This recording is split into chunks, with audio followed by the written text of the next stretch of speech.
Hello and welcome to everyone who's watching us at Icon.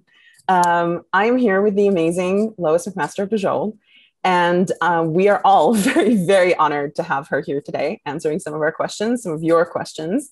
And I think the first question I want to ask you, Lois, which is a question that people have voiced over and over again when they heard that you were going to be making this appearance, is are you planning any more stories about Cordelia and Errol in the past, in the future, set at any time? I don't plan my stories very far ahead.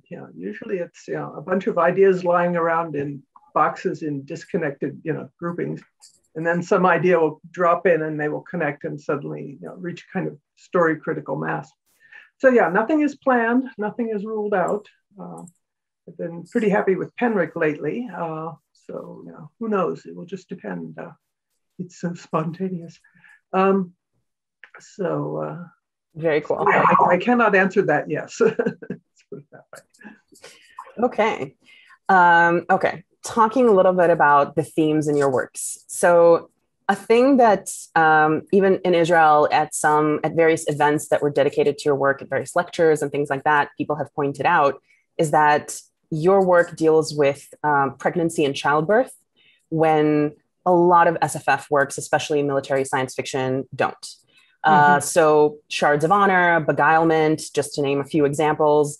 Pregnancy, yeah, exactly. Fictional version. Pregnancy and birth are kind of a central theme that shows up a lot in your work. Can you talk a little bit about adding it to your stories, how and why you think it's central, or was it something deliberate? Was it not? So we're talking about themes that have arisen over 35 years of writing. So the answer for 1 year is not necessarily the same as the answer 5 years later. But certainly it is an underexplored area in science fiction. Science fiction tends to be a very anti-domestic genre. My personal theory is that it has these YA roots which is mostly about people separating from their families and going out in the world to get self-actualized in one way or another. So it's the family is the foe in that case. We have to get rid of them in various ways for the character to go on and grow. But there's another half to this story, and that is once you're done growing, then you form a new family. That's the work of an adult. Biologically speaking. So that tends to be, ignored, jumped over, in pursuit of the more exciting, coming of age stuff. But coming of age is something you keep doing. It doesn't stop. So yeah, it was an underexplored area in the genre. And if you want to stand out in the crowd, going in a different direction, where there is lower population, it kind of helps. And it was, my life as a woman gave me a lot of information about that. So it was a combination of opportunity and ability, I guess. Very cool. Do you think, like you said, it's been 35 years of writing. Has the landscape changed, do you think, in genre? Is it something that's less groundbreaking now, or is it still kind of very underexplored?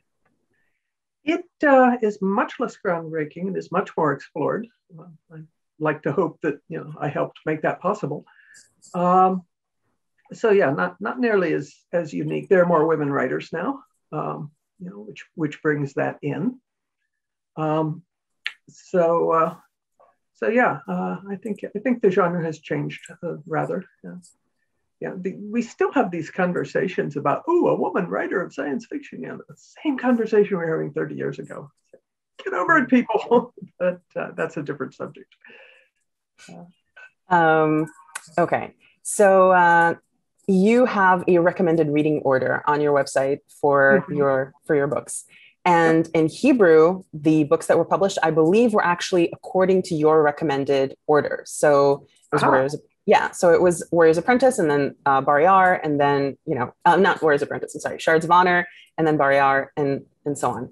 And so I think your readers in Hebrew, especially people who maybe have mostly read the Hebrew books, would mostly like to know how you chose between Cordelia and Miles as your protagonists, because it seems like even in your own recommended order, Cordelia is kind of the starting point, and then it branches off to Miles. So what are your feelings on that? The internal chronological reading order is different from the writing and publication order.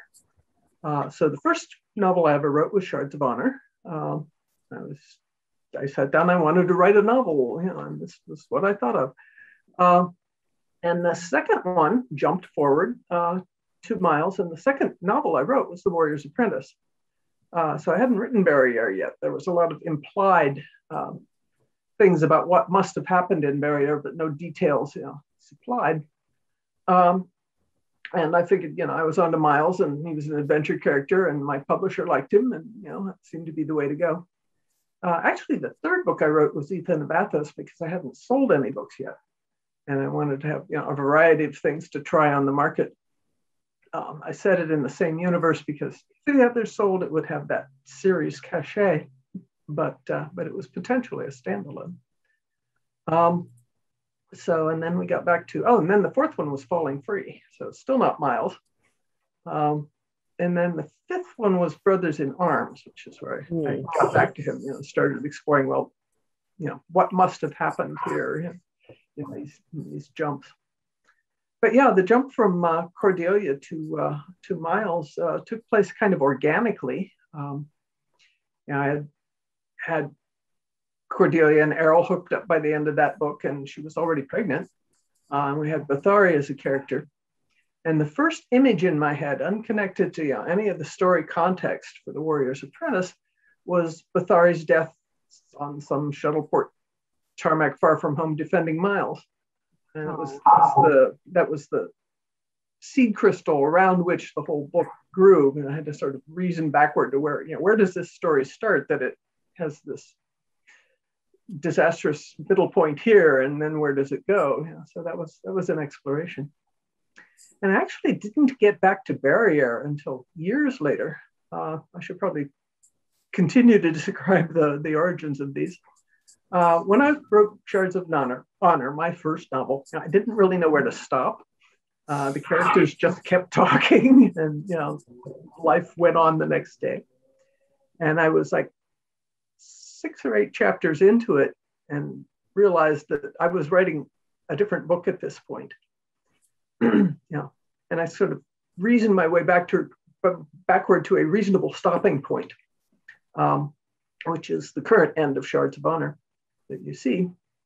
And I sort of shoved the rest up into my attic. It existed only as one carbon copy of those chapters. Which went from the next day after the end of Shards of Honor up through this whole toxin attack. And just the immediate aftermath of that. And I hadn't thought of the War of Bordarian's pretendership yet. I didn't really know what happened next. So that was kind of half forgotten for a couple of years while I went on and wrote other things. And then was in contract conversation with Jim Bain, and he wanted books to come faster than I actually wrote. So I thought of this thing that I already had 7 chapters on that would give me a head start on a book that I could write therefore in less time. And I dragged it out of my attic and retyped it and reworked it and wrote a new chapter 1. And that was the beginning of Barrier. So that's kind of the origin story of those, which reading it in series chronological order, it comes as a very different thing. It's like years between the composition, but only a day for the characters. That's true. That's amazing. So basically the decision to kind of move to Miles as central protagonist was kind of almost accidental, or kind of as a result of circumstance? I started a story because I'd become interested in a character and their problem. And he was the character that, that came up, that, sort of had the ticket for the next in line. He was interesting. I wanted to write about him, and so I did. So that, yeah, there has never been a grand overarching plan for any of my series. Well, maybe the Sharing Knife fantasy series. It's always been, one book 1 year at a time, because I never know what I'm going to want to think about next year or 2 years from now. And I try not to block myself to the greatest extent possible. I try not to block myself in. I block my creative decisions in by decisions made years ago by this other person that I was then. Some series get very tired because I think writers have done that. They've got this grand overarching plan that they made up 8 years ago, and and it's not done yet, and they keep trudging along. So I wanted to avoid putting myself into that trap. Yep. It's amazing that you wanted to avoid putting yourself into that trap, and yet you wrote such a long series. Mm-hmm. Well, it never got tired because it was never forced. Everything was just what it needed to be that year. Okay, amazing. They were selling. Okay, so I want to talk a little bit about disability, which is something that has come up obviously very, very often about your works in general and about Miles specifically. There's a kind of trope that your books also, do, which is the measure of the progress in a society is how it treats people who are marginalized. So the classic example is women. But in your work and, on מבריאר, it's also people with disabilities. That is a measure of how, of where society is. And again, that's something that isn't necessarily a common theme in SFF. Certainly wasn't, I think, when your books first started coming out. So if you can talk about that decision or how you kind of came to portray that, not just as something that a character is dealing with, but as a more global or kind of social way of looking at the world. I think these are issues that have been touched on in science fiction going way back. I'm thinking about the Ship Who Sang. I'm thinking about other stories along the way, Flowers for Algernon. So none of this is exactly new. I did not make it up. And the other angle I would take on it is that I do not write about issues. I write about characters, persons, and any issues that they have come along as part of their characterization. I do not start with I want to explore this social problem and I will make up a character to do it with, which is a perfectly valid way to get a book started. I have a character, what interesting problems can I give him? And it comes along. It surprised me. The very first book that I ever got any feedback about disability issues on turned out to be Falling Free, which surprised me because I never thought of the quaddies as disabled. But oddly enough, a blind fan responded to them on that level and said, this is how it is. This felt authentic to her. And I said, what? What have I done? But that was the thing. I could kind of see the point after a bit because the quaddies have a problem of not fitting their environment, which is a problem disabled people have. The environment is built for able-bodied people and not for disabled people. So when the quaddies get dumped downside in a gravity world, people who are biologically engineered to live in zero gravity, all of a sudden their environment changes and they don't fit it anymore. And I think that is something that disabled people recognize as an aspect of their daily grind. So I think that's where that came from. And Miles, it was just, you had to give him something to slow him down. Otherwise it'd be completely insufferable. So that's, it was all character centered. It was not issue centered.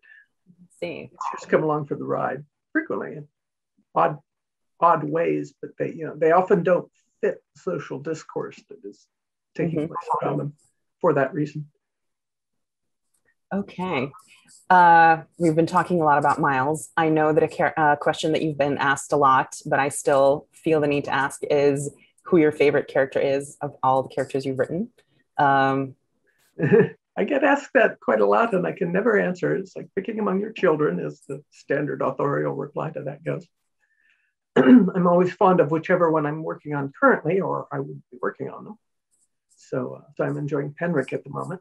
It's like completely unthought of, if you'd asked me this question 6 years ago. Miles has been good. Cordelia is always good. So yeah, I don't think I have a particular favorite. Yeah, they are all my favorite at the time I'm writing them. So in that case, this was a setup question, because the real question I want to ask is, of all your characters, is there a character who you would wish a more, let's say, ordinary or peaceful life on, even if it meant that they weren't interesting enough to write about? I'm sure all of the characters wish for a more peaceful life and less interesting as they're in progress.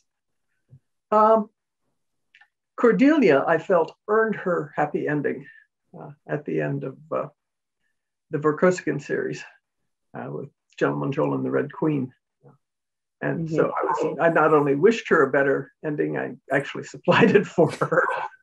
Here, this is what you need now, this stage of your life cycle. So that's a doable thing, but usually they have to have earned their peace, or it's not satisfying. Okay, so since we're talking about Cordelia, Shards of Honor was written several decades ago, and in general, the series. I started at the end of 1982. So. Oh wow! Because I think it came out originally in '86, right? Correct. Yeah, it took a while to market. Wow. So it's literally been over 30 years, and the series in general has lasted for a while. There are a lot of challenges with a series that, when you write it over such a long period of time. Is there anything that you feel like maybe in the early books, if you were writing the whole thing today, maybe you would do things differently? Or is it a thing where it is what it is and there's no rewrites? Yeah. Yes, there are things that I would do differently. No, there are no rewrites, because that way madness lies. You could be perpetually revising them every decade, and after a while you wouldn't be doing anything else. You wouldn't be doing anything new. So my take on it is that, in 20 years, even your bones replace themselves. I'm not the same person I was 20, 30 years ago who wrote those books. So going back and fiddling with them would be like altering another writer's prose without their permission. It's kind of a no-no, aesthetically speaking, or artistically speaking. So yeah, I think they need to stand as they are, and that's what I wrote then, and now I'm writing this other thing now, and you can watch the progress. That kind of analysis amuses you, but yeah, they will stand as they are, pretty much. Well, except for grammatical errors, bad commas, things like that. Is there anything over the writing of the series? Was there a point with any character or plot line where you kind of looked back and were like, oh, if I could just change this detail about the early books, it would be so much more convenient, or I could do this other thing now? Were there ever moments like that? The critique that comes up fairly often in discussions of my work is applying the pronoun it to Balthorn, the Beten hermaphrodite, who is incidentally not an intersex character. He is a genetically engineered sex that does, or it is even I can't do it, that does not exist on Earth in the present day, but that's a different point. But yeah, not only is it a problem for modern readers, also I wanted that pronoun a lot more when I came to invent the Ba later, who are genuinely sexless bioengineered individuals. And I could have used that then, but I did not know. When I first used it, it was kind of a throwaway line. Bell was at that point just furniture, and I did not expect him to stand up, regain consciousness, and him, and become a speaking character and have their own ideas and proceed to be rather important to the series going forward. So yeah, I get ambushed by this sort of thing all the time. But, you know, that happens in 30, 40 years. Since you also obviously matured as a writer and grew as a writer and changed as a writer and also obviously as a person over the course of the series, do you feel like the characters kind of maybe matured with you, or how was that feeling of coming back to them over and over at these very, very different stages of your life? Yeah, I'm finding it harder to write younger characters and easier to write older characters at this stage of the game. You know, I probably could not write The Warrior's Apprentice today. You know, I needed to be 1984 to do that. So there's that aspect. There are certain themes that go with characters at different times of their lives. I have a theory that that the kind of theme for younger characters is coming of age, as that self-actualization I was talking about earlier. But the theme for actual grown-up characters is redemption. And Miles, actually, in his first book, in The Warrior's Apprentice, hit both of those. He was both coming of age and acquired the need for redemption before he was done screwing things up. But certainly, older characters. That's a compelling theme for me. They're no longer trying to figure out who they are in the first place. They've been who they are in the first place, and now they have to figure out how to fix it. So that I find that interesting and underexplored, because the genre itself is kind of wedded to the YA model to a degree. Not always, but there's a lot of it out there. Is YA sort of modern, YA, which has had obviously a huge explosion in popularity in the last decade or so. Thank you, J.K. Rowling. Is that a genre that you enjoy or don't enjoy or read a lot of or tend to avoid? I'm fine with it. I read it as it comes along. If something interests me that is YA, I would read it without hesitation. Yeah. You can get tired of younger protagonists. I've been watching a lot of anime and reading a lot of manga lately for issues of both better access and worse eyesight. So that is like wall-to-wall younger protagonists. Really tired of Japanese high schoolers after a while. An older character, thank God. Usually the ill-fated mentor, but every once in a while they do something more. So yeah, what was the question? I'm losing track. Got off the back. I'm going to ask it as: is there a particular character who you feel grew with you, and especially more than all the other characters in your work as time went on? Is there a character that you feel really mirrored, maybe stuff that you were going through as a writer, as a person, in terms of maturing? Oh, all of them at various times. Miles, of course, has the most screen time, so he's the most obvious example. Dag from the Sharing Knife books. When I sat down to write him, he was 55 and I was 55. So I was pulling on that level of experience to bring him to life, and was able to explore it. And Fawn, his romantic interest in opposite number from the farmer side, was drew on a number of things: my memories of being a younger woman, and also my experiences of watching the younger women around me who seemed like such go-getters. So they're so cool these days. So that's so there's that. Cordelia did a lot of her growing off stage. We saw her in Shards of Honor and Barrier, and then we didn't have her viewpoint again until Gentleman Mule and the Red Queen 40 years later. And she went through a lot of changes in that time.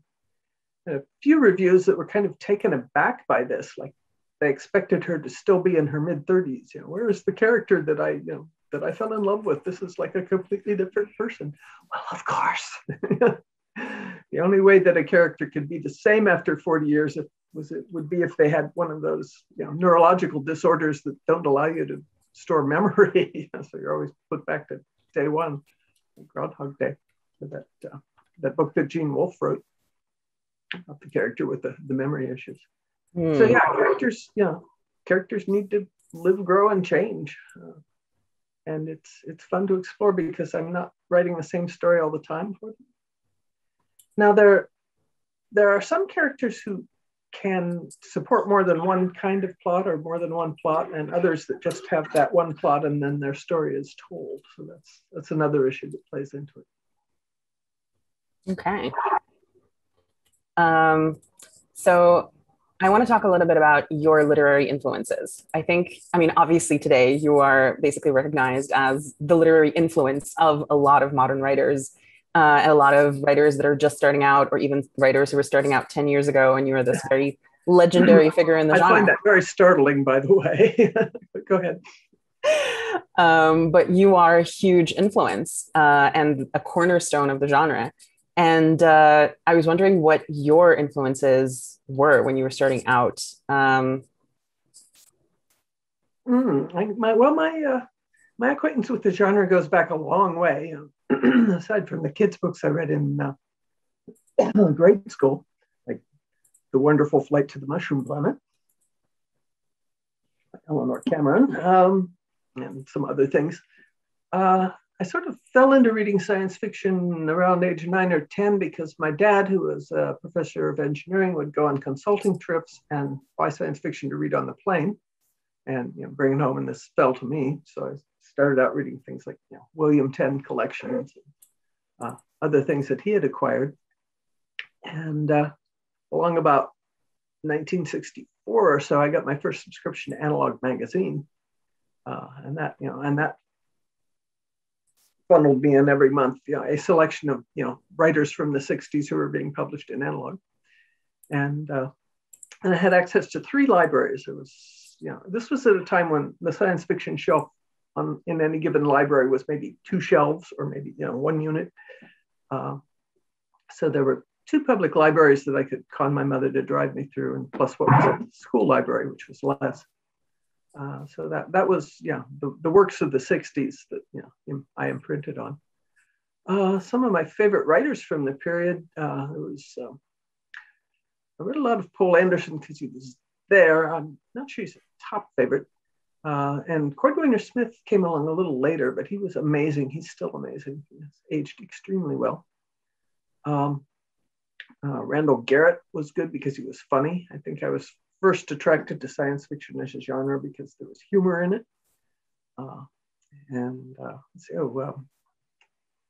Definitely not Mac Reynolds, the other one. Eric Frank Russell. That was an early find of mine who had humor in his stories I glommed onto very quickly. Randall Garrett I mentioned, Cordwainer Smith. Zelazny came a little later. He's not really an influence, he was there. So that was my teen years. And in my 20s, I had been working at Ohio State University hospitals and had a staff card to the main library. And that's the point where my reading branched out to everything except science fiction. I was reading histories and mysteries and weird stuff on the shelves that hadn't been checked out since 1937. So there's a lot of exploration and a lot of acquiring stuff that went into the bag that I did not know, that I did not realize I was doing at the time. So that came along. That was where I picked up Georgette Heyer, by the way. It was in my 20s.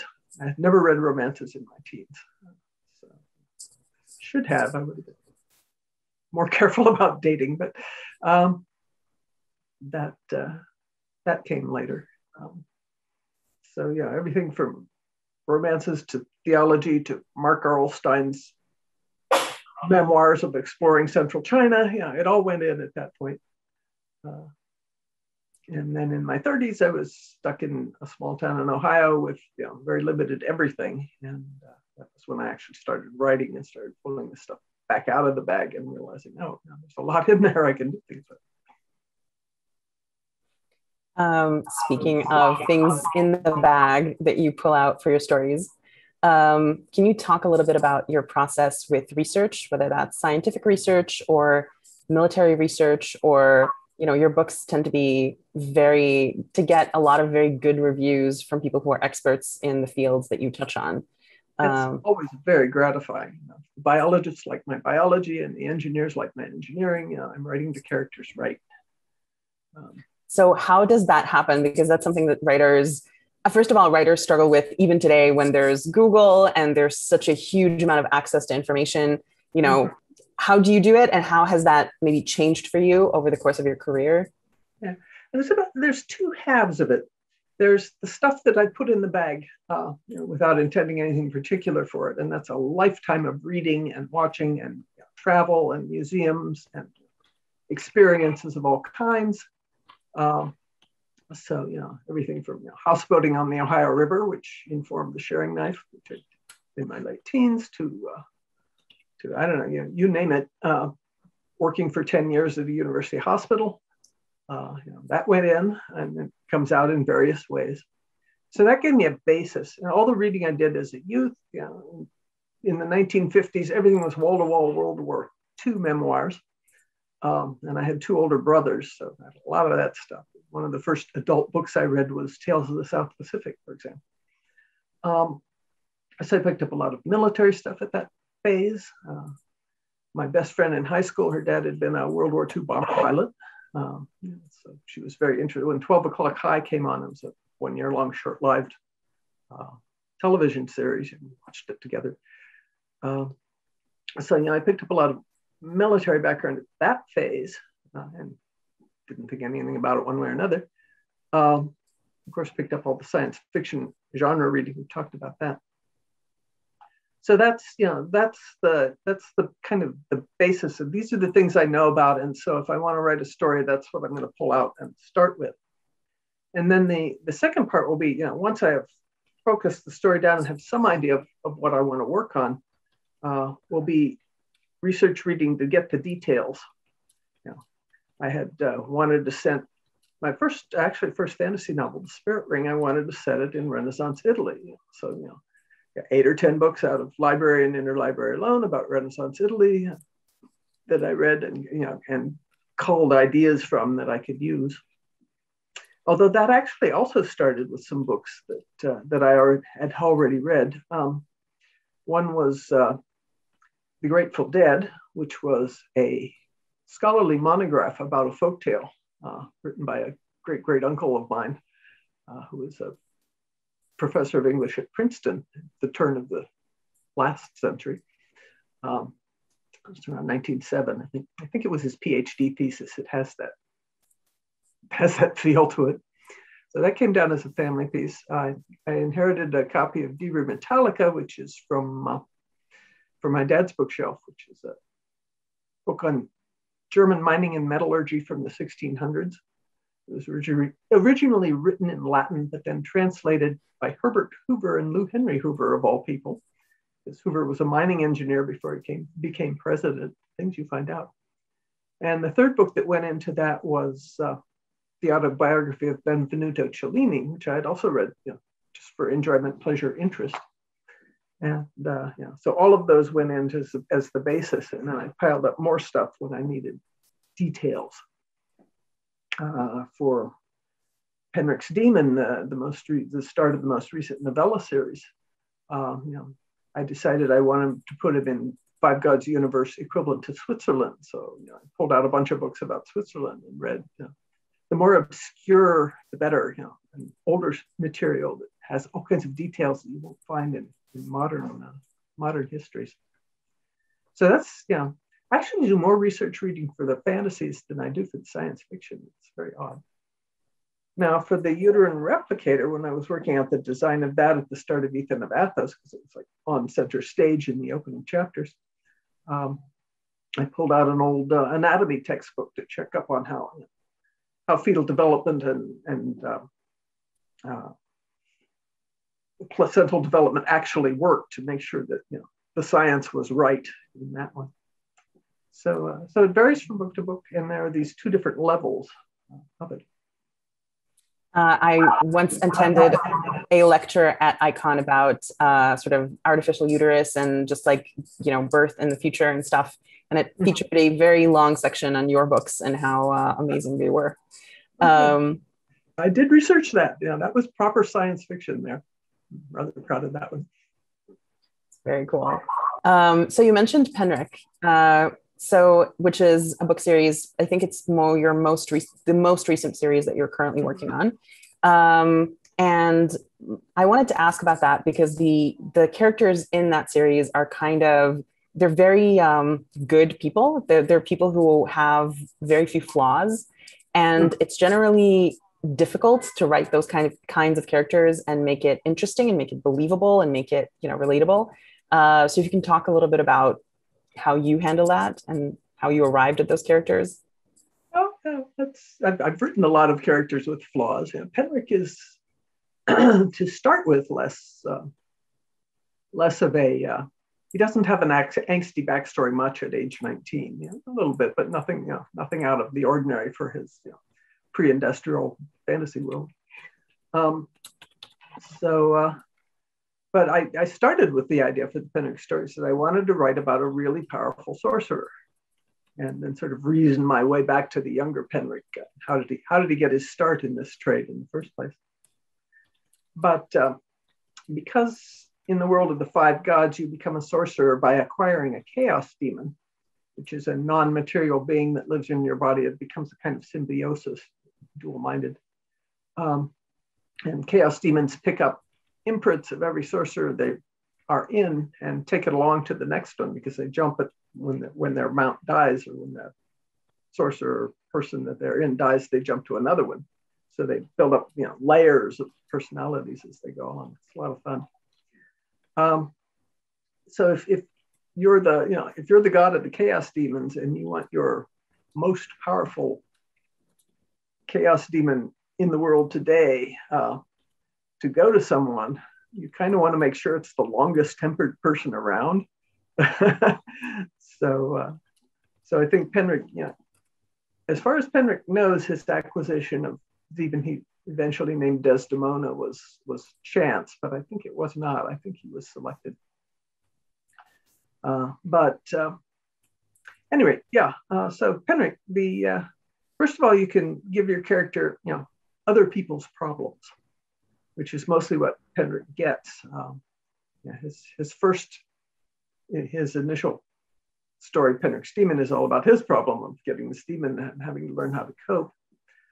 In the second story, it becomes a kind of murder mystery, where he is drawn into someone else's investigation of a fleeing murderer with supernatural aspects.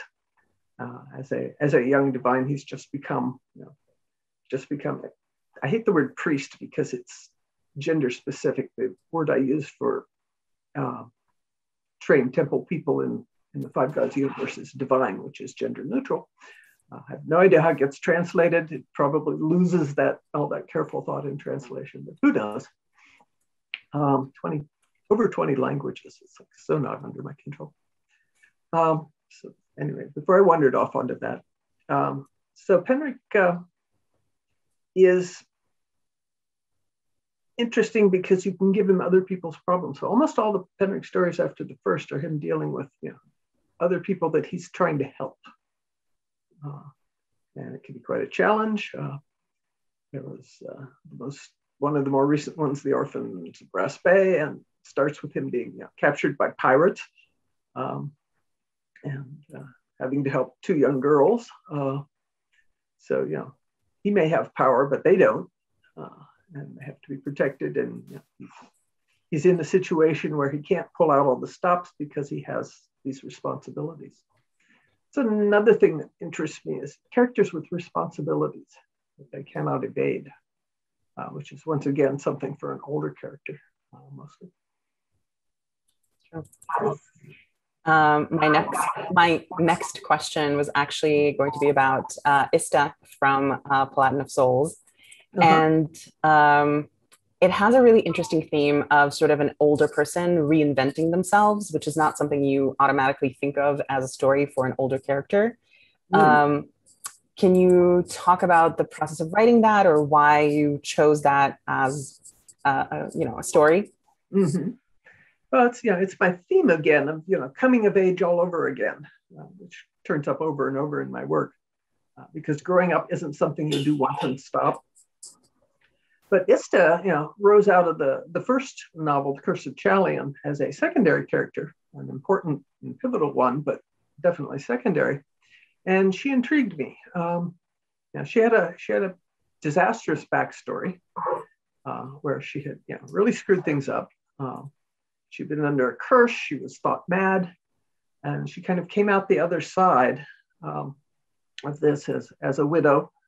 Had lost one child, and the other one went on to become a very successful life. But it's a mixed bag. And she wanted nothing to do with the gods again. But she was being kind of overly protected in this castle where everybody still thought she was kind of nuts because she really isn't on their wavelength.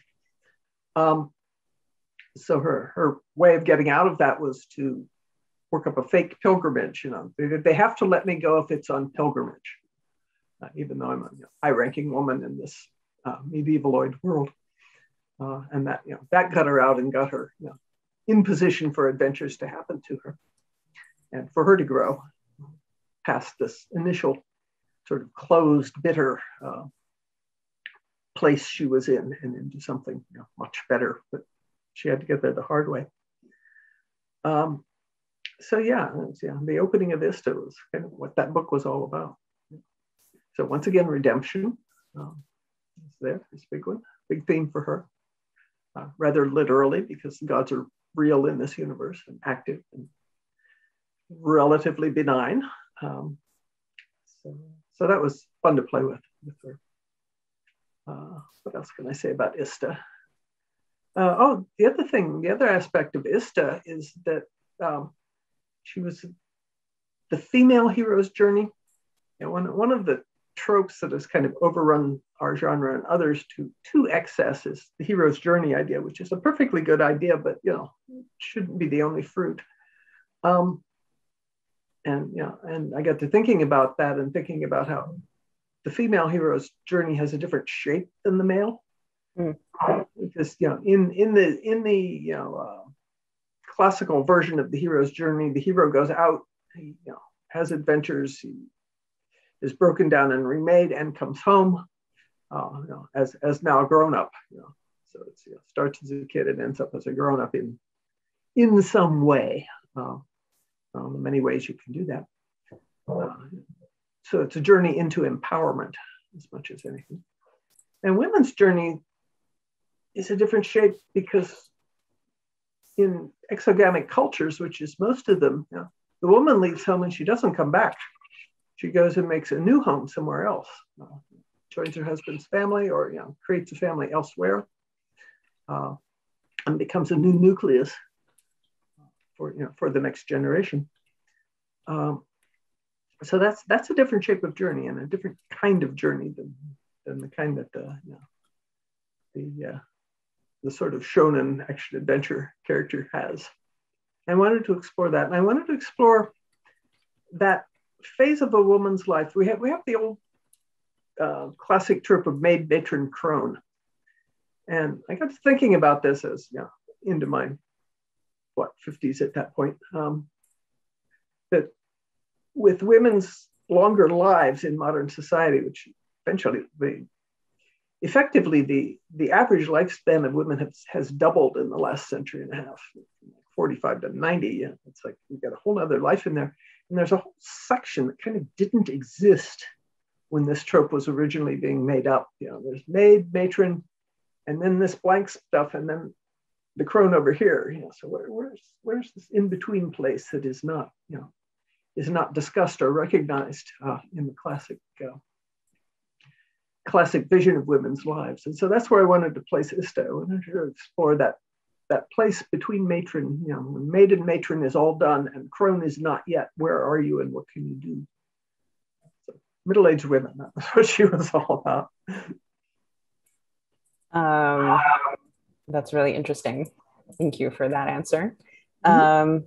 So you talked before about how you are reading manga and watching a lot of anime right now. Yes. I'm wondering, what are you watching? Do you have any recommendations? What have you liked recently?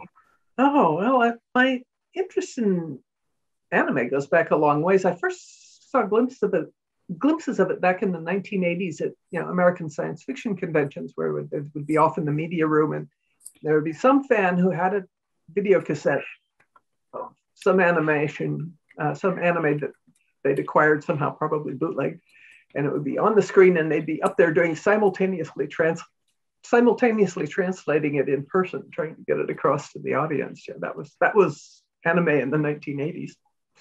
In the 1990s, you begin to see a little of it in video stores. There would be like part 2 of a 5-part series there, and that's what you could watch. Very little access. And then, of course, Miyazaki came along, and that he got more distribution in the United States, and suddenly it became more of a thing. But in the early 2000s, we hit Netflix, which had a much huger range of things you could get off it. I got a Netflix subscription, and I started watching series from time to time as they came along. One of the first ones I watched was Full Metal Alchemist, which is a very good series, but really dark. But it had some characters I liked, and usually if I'm following a anime or manga, it's because there's this one character. I'm a this one character kind of consumer. This, by the way, is my hobby, not my work, and I want to keep it that way. So others have come along, and all the ones that are my favorites always have that one character that really catches my imagination. I may have to tromp through yards of material that is of no interest to me in order to get the next bit of that character. It's usually older, usually has an angsty backstory, usually has interesting powers that don't come out until rather late in the tale. So let's see some examples. Urahara from Bleach, Phi Flowrite from Tsubasa Reservoir Chronicle. There's some others. Xerxes Break from Pandora Hearts. There have been these characters along the way that fascinate me. And then there are some characters that are just amazing in their own right. Ginkgo from Mushishi is my all-time top favorite character. Who's not at all an action-adventure character. He's kind of a magical scientist, naturalist, medicine seller, and he goes around and fixes other people's problems. It's sort of a little bit of a Penric model there for him, Penric to be Ginkgo when he grows up. And there are others that are just charming, like Natsumi's Book of Friends. I've lately gotten into one called Thunderbolt Fantasy, which is not anime, but rather puppetry. I refer to them as the Taiwanese murder Muppets. There's a Wuxia series on them that is, I'm not sure the pronunciation, by the way. If anyone knows better, to let me know. That's running on Crunchyroll, which is the anime service I signed up for. So that's been my little world of exploration so far. There's infinite depths of it. But usually older, interesting characters. So who's your favorite Full Metal Alchemist character? Roy Mustang.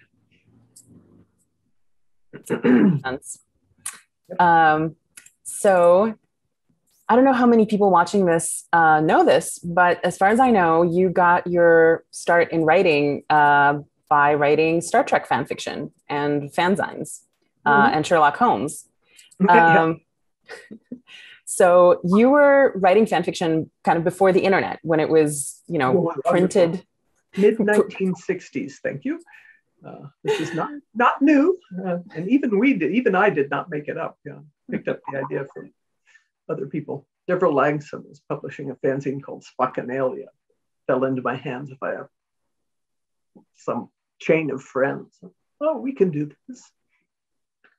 But I was writing actually before Star Trek came along. probably mid-junior high school, I was actually starting to try to write stuff. And it was indeed imitation my favorite stuff, which is kind of how a lot of writers start out. I depending on what I had been taking in, this was what came back out, sort of mixed and mashed. I had read The Lord of the Rings and Spenser's The Fairy Queen in the same year, and I'd started my Lord of the Rings fanfic in Spenserian verse. So it ran for like 16 pages and thankfully ran out of rhymes. But so that was going on before Star Trek hit. So the impulse was there. And Star Trek gave it a box to go into for a while. So what did make you start writing fan fiction for Star Trek? Was it the community aspect? Was it just the show that inspired you? There was no community at that time. This was 1967. It did not exist. It was just this show that didn't have enough people watching it to keep it on the air past the third season. So I and my best friend Lillian Stewart, now Lillian Stewart Carl, were both fans of it. And we had a few other friends in our little group. So we had our little group of like 4 to 6 of us who would meet every Thursday night at 8 o'clock and watch the thing and make tape recordings of it, because of course video was not possible. It's the tape recorder up and you could listen to it later and kind of replay it in your brain. So I guess it was community, but very much smaller. The internet just exploded fan fiction. It turned into a whole different thing that they think they invented, but they didn't. We did.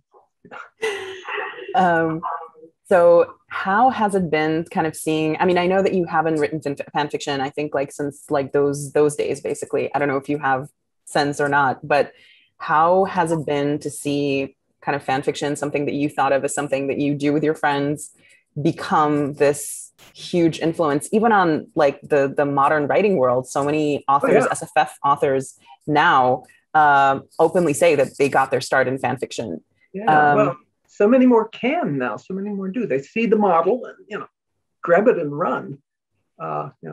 Which when it was just a few fanzines being passed around among friends, in the science fiction community, I hadn't even discovered science fiction fandom or conventions at the time we were doing this. Didn't find conventions until the end of the 60s. So yeah, it becomes a self stimulated thing. You've got so many models, you've got so much going on, there's so much interesting experimentation. So yeah, it's a whole different and amazing world of literary experimentation. Is it something that you would say writers who are kind of beginning their journey now, or who are aspiring authors, is that something that you would like recommend as something to check out, or just go into original fiction? It will depend on the reader. What do they love? That's the question. If you love this stuff, then take a look at it. If you want something else, do that.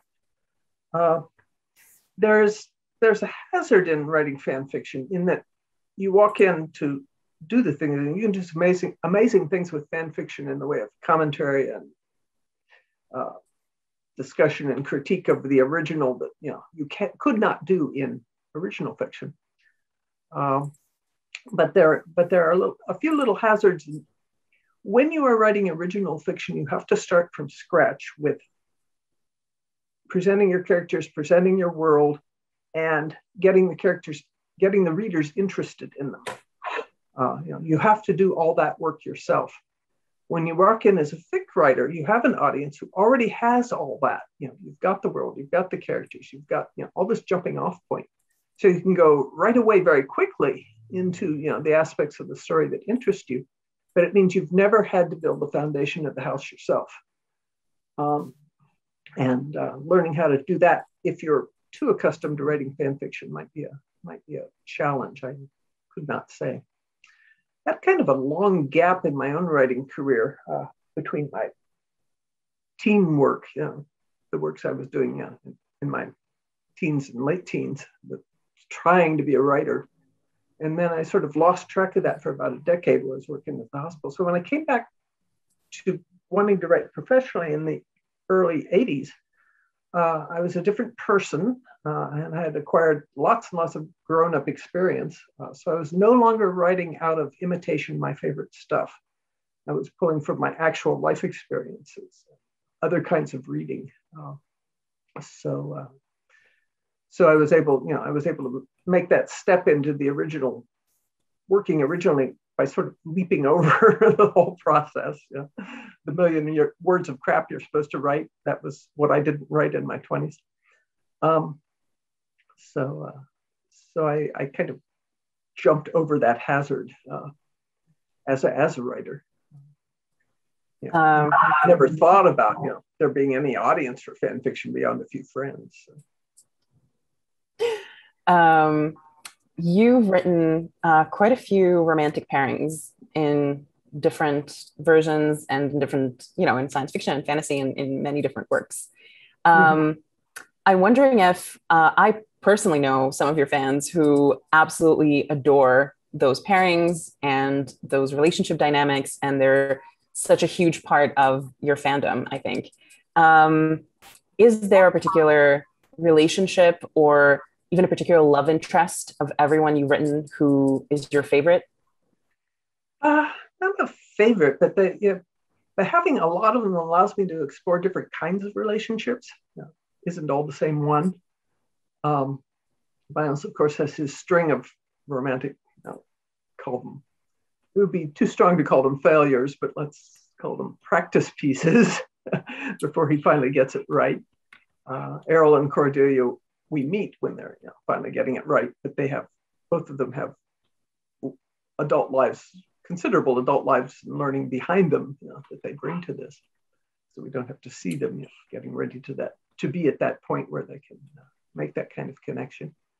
Dag and Fawn, of course, the whole thing started with the meeting, because the Sharing Knife is exactly balanced between romance and fantasy as a genre exploration. What happens if you give these things equal weight to your story? What happens is the people who are reading fantasy think there's too much romance, and people who are reading romance think there's not enough, it turns out. But that's a separate issue. Took Penrick a while to find find the person who was right for him. So yeah, I don't think there is a favorite, but I like having a lot of options. So there is never only one right answer. Okay. Is there a particular one of the love interests that you've written who, in a different fictional world, you would choose as a partner, or like the person who you think would be the best partner for someone just living an ordinary life? Oh, I had never lived alone till I was 53. Like I said, I'd gone from being at home with parents to being married to being divorced with kids, and had not had the experience of, which a lot of people, women in their 20s, now have of living as an independent adult before getting married and having that thing. So I didn't really get to do my 20s until I was in my 50s. And what I discovered is that I adore living alone. It's like, no, I don't want a partner. Somebody I visit now and then. Okay, but no. So that's, I've never written that into a character yet, but it might turn up sometime. So no, there isn't anybody that I would want in real life. And some of them would be actually horrifying to live with. I would not want to live with Miles. He would be full of ideas for things that you could do all day. You would have no life to yourself. So that's wonderful to read about, but hard you wouldn't want to live with it. And other characters have, they have passions. They are interesting characters because they have passions and obsessions. And living with that, it's would not be very comfortable as a partner. Speaking of Miles and that universe, the character of Mark, who is very much a fan favorite, or at least has gained a lot of interest from fans. Mm-hmm. Did you anticipate that reaction? Did it surprise you? I was not sure, what I was going to get from Mark. He started in what was the fifth novel I wrote, Brothers in Arms, which was an exploration and explosion of the doppelganger or clone tropes. You know, if you really had a clone, how would it actually work? Well, to start with, they would be born as a baby, you know, not be this doppelganger thing going on. If you wanted to substitute, you'd have to give them a lot of training. And of course, Miles's peculiarities made it even harder. So explored clone tropes and what was wrong with them, and also sibling issues came up in that a lot. And at the end of that book, I sent him off, you know, to his further adventures. And he was kind of unfinished business, but I didn't know what I wanted to do with him. Brothers in Arms was written entirely from Miles's viewpoint. And what I really needed for Mark was Mark's viewpoint in order to tell his story. And that did not come until Mirror Dance, which was quite specifically going to be about Mark and how he got from that dreadful place he was left at the end of Brothers in Arms to some, you know, more stable place to stand. So I gave him the viewpoint, and I also gave Miles the viewpoint. So we had two people who were, one of whom is clone of the other, you know, and from the outside, initially physically identical. You know, how do you distinguish between these two? And there's, yeah, if you're doing first person viewpoint, it was a viewpoint exercise, among other things. You know, how do you distinguish? And it was no problem because they see the world so differently from each other, which is another point I wanted to make. Twins are not the same people, you know, very different people, different views. So that was Mark, but he really couldn't. He really couldn't go as a character until he had a viewpoint of his own voice, and then bring him into focus the way I wanted to. Okay. We've talked about your characters. We've talked about your research. I want to ask you about plot and structure. I think your books are amazing because they are, on the one hand, they're so character driven, you know, but on the other hand, they're also so impeccably plotted and they're so impeccably structured. And, you know, they like structure is the bones of the book, right? You don't really notice it, but it holds everything together.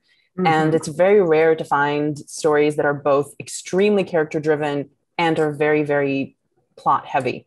And I wanted to ask you about that, whether that was something you consciously thought of or worked on, and how, in general, how do you approach plot, which is kind of the invisible background and backbone? Yeah, well, it once again varies from book to book. You know, they don't have the same origins, they don't have the same processes exactly. But, you know, as far as plot, if you have a character, you've got to give them something worthy to do.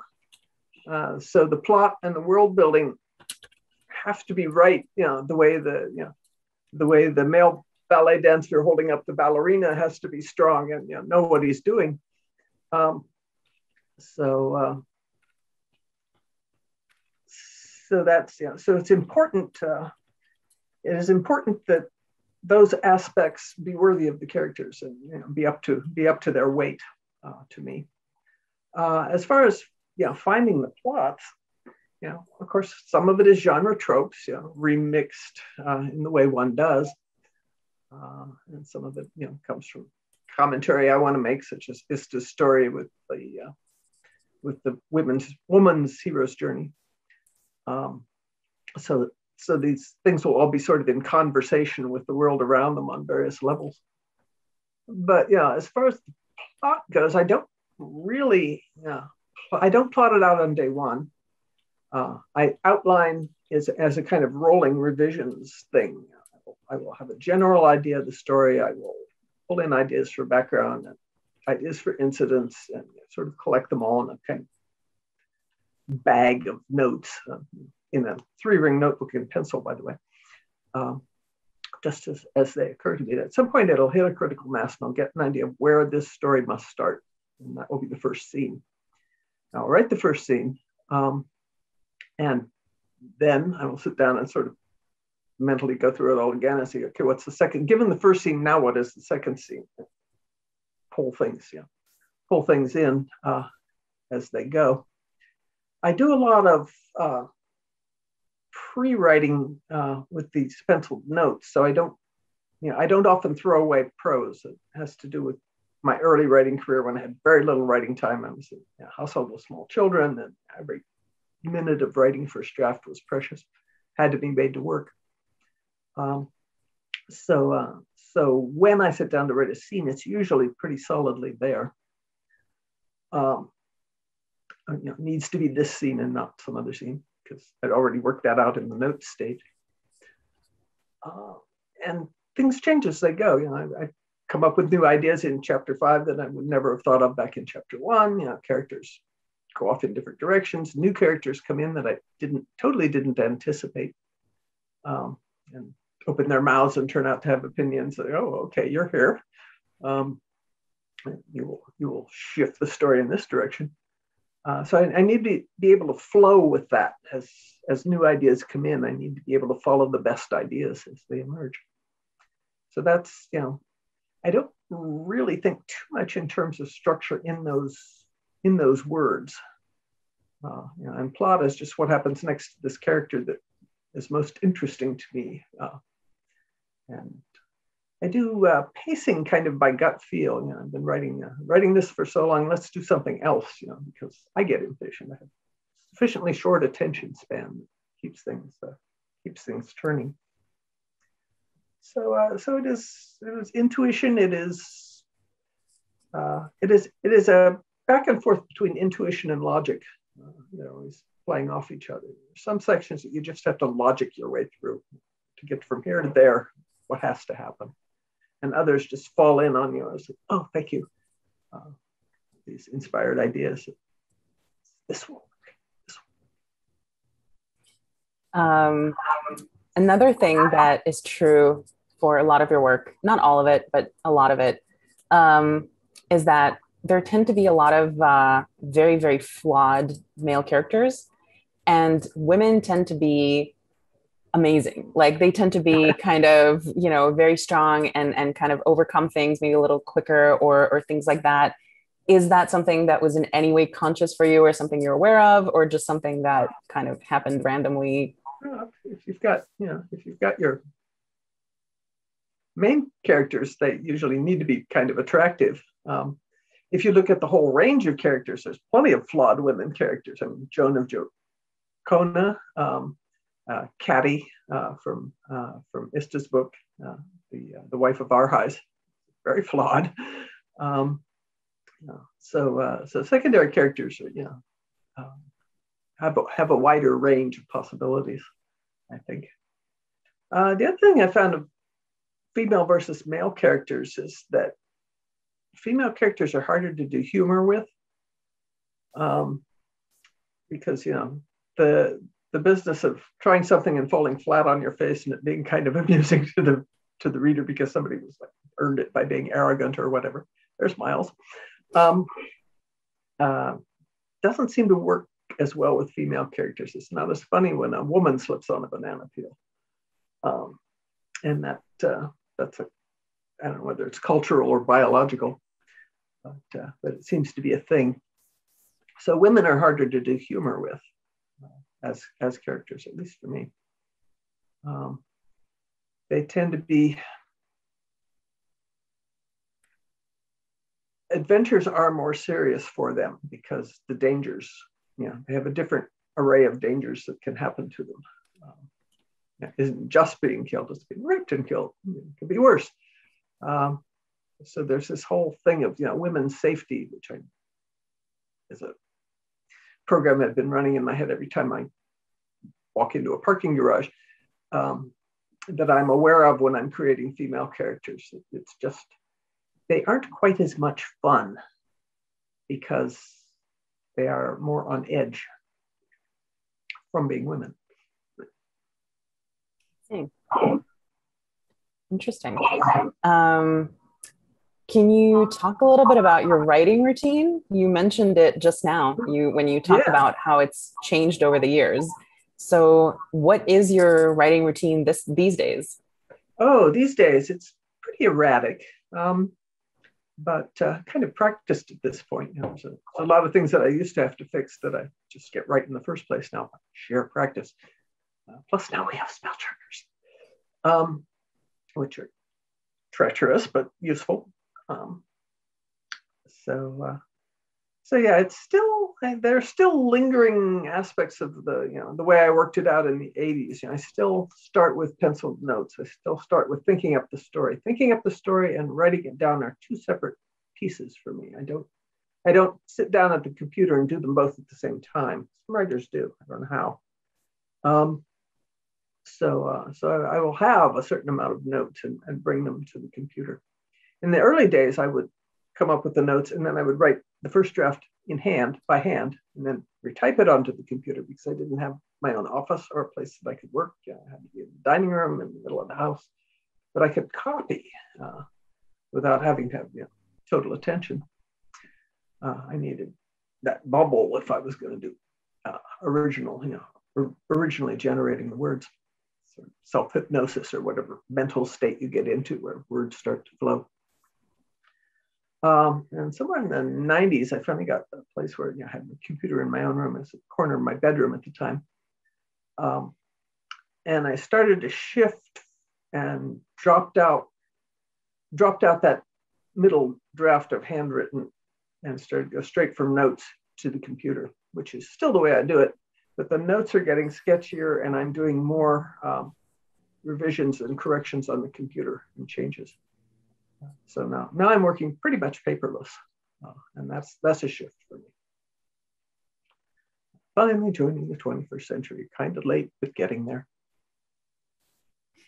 Still lots of writers today who take notes by hand. I'm among them. So definitely still common.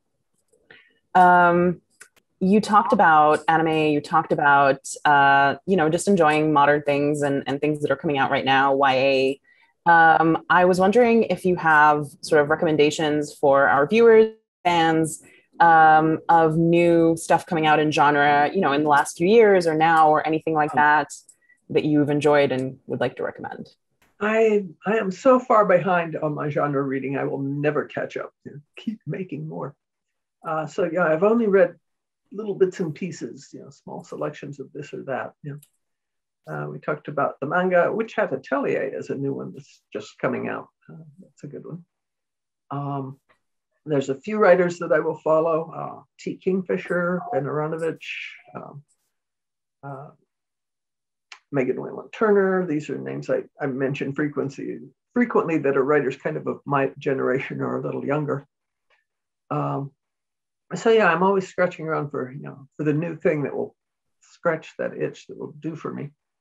I usually want some humor in it, on some level, some sense that the author has a sense of humor somewhere. It doesn't have to be, right there on stage. Again, I'm not interested in broad, comedy, but some kind of wit, particularly in dialogue. So that's always a draw. Who else lately? So far behind. So that's some. So I read lately, and I would reread some more of. Yeah, that's about it for now. There may be something next week that I'll be delighted by. Okay, thank you so much. That's all the questions I have. Thank you so much for giving us your time and for, coming to Icon virtually to speak to us. Well, thank you for having me. This is my kind of easy. It's good fun. Yay. So we were very, very, very happy to have you. And obviously, if you ever want to come to Israel, we would love to have you, and all of your fans would love to meet you and get their books signed. That was the thing people were the most sad about, that they could not get their books signed. Yeah. As a final note, we all found out that Lois happens to have some of the books that you are all really familiar with right next to her. Lois, can you show them? Yes, I have It's kind of erratic how often I get author's copies, but every once in a while I get sent my foreign editions, and I keep them on a shelf. As a matter of fact, all the shelves behind me are my foreign editions, various languages, the 20 languages I was talking about. So there's one, and there's one. And these are the ones that I've received in paper, and there's one. Very cool. And I believe this one is מבריאר. I'm not sure. It is. Okay. So yeah, I'm always delighted to get the foreign editions. I can't read any of them in languages, and I'm monolingual, but it's so fascinating to look at them and try to imagine what readers are making of them in these far-off countries that I never thought about at the time I was writing them. Cool. Thank you so much again for gracing us with your presence at this con, and thank you everyone for coming to Icon. Hope everyone had a great time.